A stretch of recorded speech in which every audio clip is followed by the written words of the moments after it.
Рахмат. Медер Эсенғұлович, айтыңызшы. Қырғыз поштасының тарифін неге азайттыңыздар? Құрматтуу Рыскелдий Шынбекович, Кыргыз почтасын биз кызмат көрсөткөн үчүн 0,1%га азайтып атабыз. Бул биздин бюджеттин экономия кылып, чыгашабызды экономия кылып, ошону пенсияны төлөөгө жумшалат да, булардын бардыгы тең. Бирок мен алдын ала айтып коюшум керек, Кыргыз почтасы бул жерден чоң жоготууларга учурабайт. Бирден бир себептеринин бири жыл сайын пенсиянын өлчөмү өсүп атат. Булар ошол төлөнгөн акчадан пайыздыгын алышат. 20-жылга пенсиянын өлчөмүнүн өсүшү почти 2,5 миллиардка чукул өсөт. Ошол эле убакта пенсионердин саны да өсүп атат. Ошол себептен булар андай чоң мындай жоготууга учурабайт да.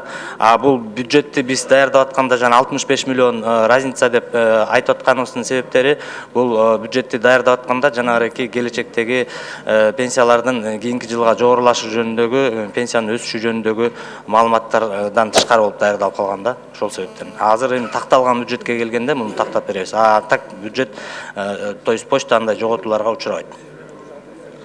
Сиз кайсы санга таянып айтып атасыз? Бул эч кандай зыянга учурабайт дейт. 1,3-тен 1,1-ге түшүрүп атасыңар да туурабы? Фактически 1,8 да. 1,3-төн жок, фактически 1,3 бүгүнкү күндө. 1,3% төлөйбүз, төлөнгөн суммадан.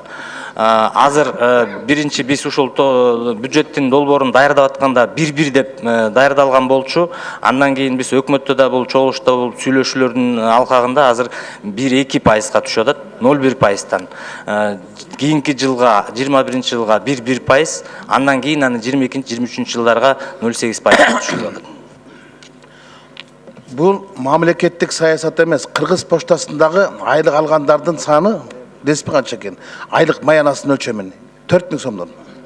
Анан ушуну экономия кылып атасыз да.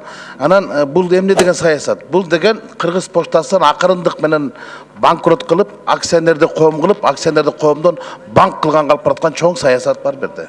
Сиз мага табышмактарды айтып бере коюңуз. Мына могу жерде 2018-жылдын 28-августунда чыккан Юстиция министрлигинин көйлүгү турат. Кыргыз поштасынын акционерди коом кылып койгон. Биз жогорку кеңеште комитет ызы чуу кылгандан кийин кайта ГП кылдыңар.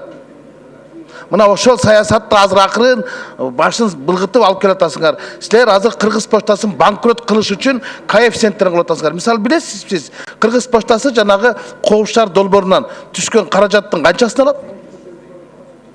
Ар бир токтом үчүн, кат үчүн. Түшүнбөй калдым.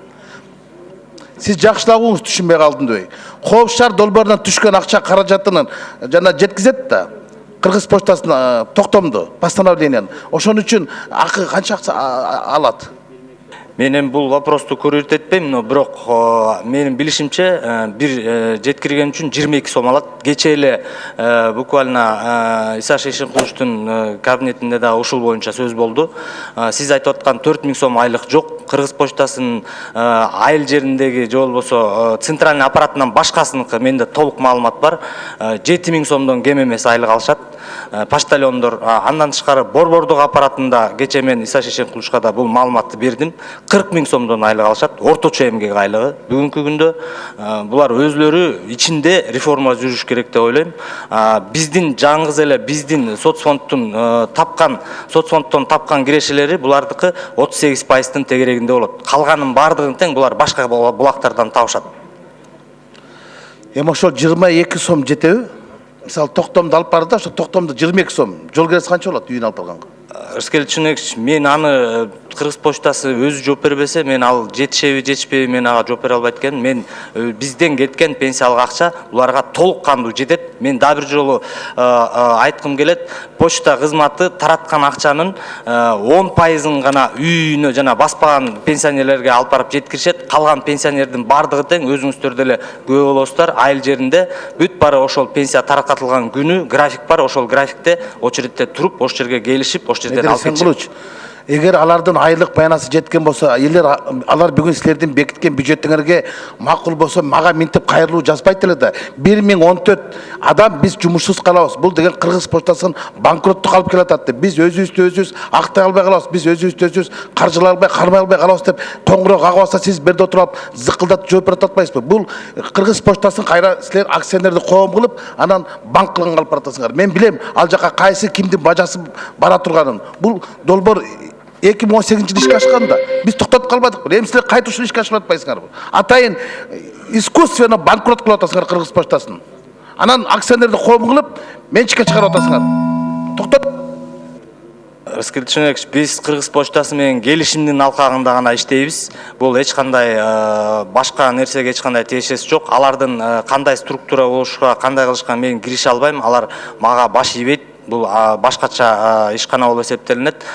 Биз азыр банк кызматына мисалы 0,3% төлөп атсак, почта кызматына 1,3% төлөп атабыз. Бул жылдан жылга пенсиянын өсүшүнө келген сайын ошончолук биздин чыгымдар да көбөйүп атат. Ошол себептен мен как соцфонддун төрагасы катары өзүбүздүн чыгымдарды азайтканга биринчи очередте мен ошого шарт түзүшүм керек да, пенсияга ошол акчалар убагында төлөнүп, убагында көтөрүлүп турганга шарт түзүп бериш керек. Ошол себептен бул пенсия почта кызматына биз 0,1 гана пайызга азайттык. Бул анчалык почта кызматын банкротствого же болбосо ошол кызматкерлери жоюлуп кеткенге шарт берилбейт. Бул маселени мен да кайрадан көтөрөйүн деп атам. Бул 1 январдан баштап 166 бирдиктүү бажы тариф кирет. 166 позиция боюнча. Бүгүнкү күндө 166 позиция боюнча мен сурадым, мага дагы берелек Минэкономика. Бу бир. Урматтуу коллегалар, мына 2018 бюджетти 6 миллиард сомго жетпей калды. 2019 жыл бюджетти 6 миллиард 200 миллион сом салык жагынан жетишпей калды. 2020 жылда ИАЭСтин алкагында жазында, анан күзүндө жаңы тартип кирип атат. Бул товар жүгүртүү боюнча. Бир дагы товар маркировка болбосо, ИАЭСтин стандарт негизинде бир дагы товар ИАЭСтин базарына кире албайт. Бүгүнкү күндө бүгүнкү өкмөт даярбы, даяр эмеспи? 166 позиция боюнча дагы жооп бере алган жок. Бир эле автомашина боюнча айтып калышты. Эртең 1 январдан баштап, анан кийин ошол даярдоо маселе каралбай калып, дагы эртең биз элден сөз укпайлык. Ошон үчүн декабрь айына кайсы товарды өзү негизи биз сатып атабыз. Негизи өзү кандай алака болуп атат. Акча жүгүртүү боюнча мына 100 000 рубль боюнча чектөө киргизишти. Кече мына информация чыкты, биздин права, водительский права. Россия жакта ошол таксиге иштейин десе, мына ошол права жараксыз болуп атат. Ал жерде да көйгөй абдан чоң болуп калышы мүмкүн. Но ошол маселелерди караш керек да. Ошон үчүн мына декабрь айында бул маселени биз карайлык, Дастан Аспекович. Рахмат. Туура айтасың. Бирок мен айтып атам, редакциялык мындай нормаларды киргизсе болот да ошол эле кезде, туурабы? Туура. Ошол эле 3-чү пунктта. Анан эртең дагы мыйзам долбоорду алып келесиң. Сиздин сунушуңузду эске алалы, Дастан Далабаевич.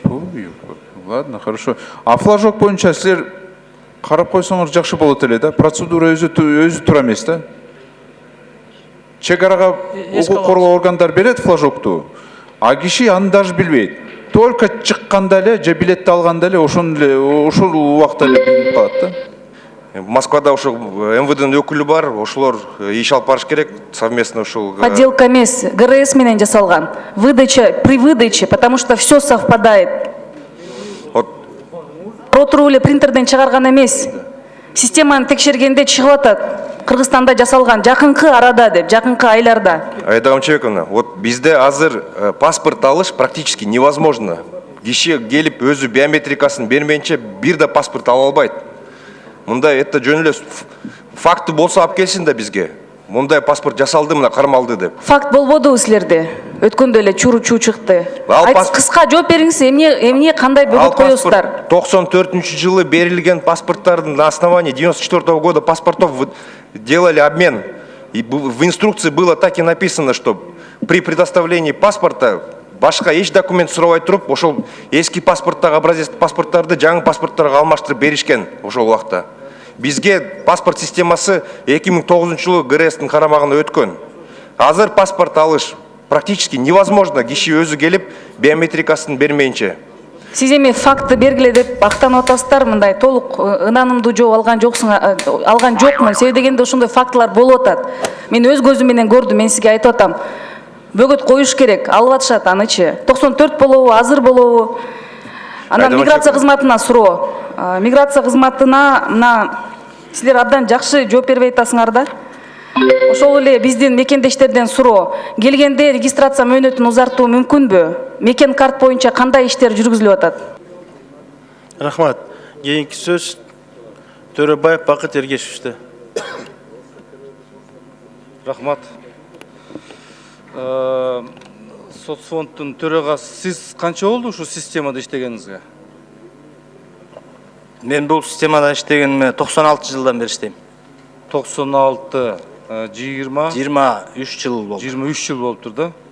2010 жылы республикалык бюджеттен соцфондко канча акча түшкөн?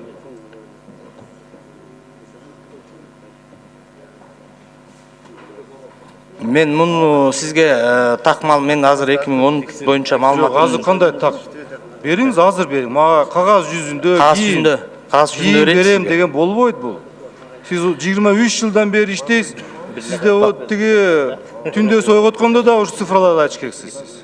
Бакыт Эргешевич, 2010 жылы мен райондук бөлүмдөрдө иштедим, борбордук аппаратта иштечмесин, ошол себептен азыр мен сизге ошон үчүн тактап берейин деп атам. Хорошо, канча болуптур? Канча жыл болду иштеген төрага болупсуз? Төрага болуп иштегениме 1,5 жыл болду. 2018 жылды канча республикалык бюджеттен түшкөн?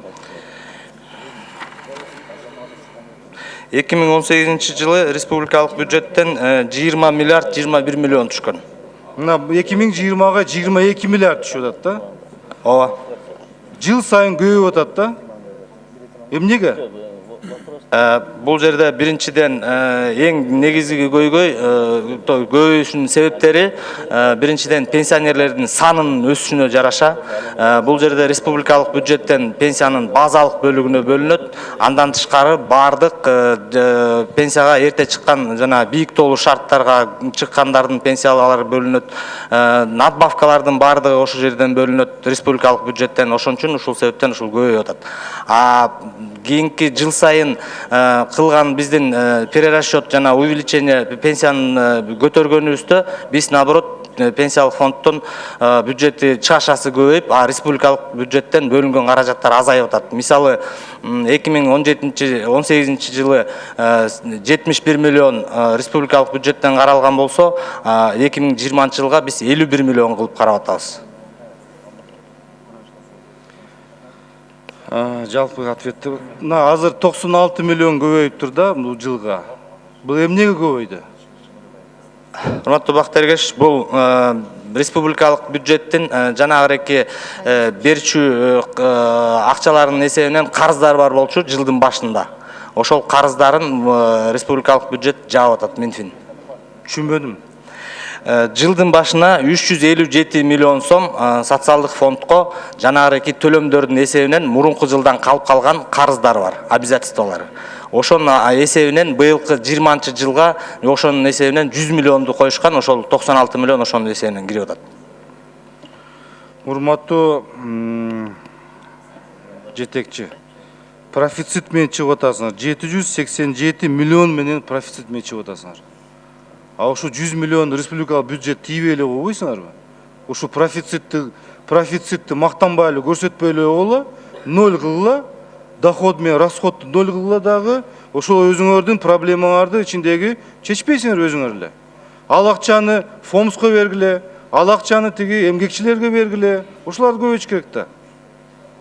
Бакыт Эргешевич, бул ассигнование республиканский бюджеттен түшкөн ассигнование, бул республикалык бюджеттин ошол пенсионерлердин астындагы милдети.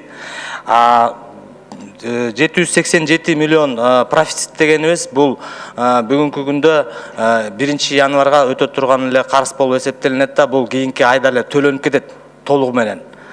Бул биз 787 эмес, даже 2,5 миллиард кылып алып келиш керек негизи. Ошондой бюджет болсо ошондо туура болот болчу. Бул подушка безопасности да болуш керек. Биз азыр бир айда 4 миллиард төлөйбүз. Бир айда. Бир айлык соцфонддун чыгашасы 4 миллиард. Пенсияга гана кетип атат. Сиз мактанбай эле коюңуз. Эгерде мындай туура болгондо республикалык бюджеттен акчаны бир тыйын албаш керек эле. Бул бир. Экинчиси, салык төлөөчү менен соцфонд төлөөчүнүн айырмасы абдан чоң. Ошон үчүн салык инспекция азыр өтүп кетти. Тиги администрирование. Мына ошол 20 жыл, 25 жылдан бери биз мына учетту карап атабыз. Дал келбейт салык төлөөчү менен соцфонд төлөөчү.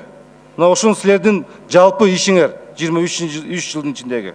Рахмат.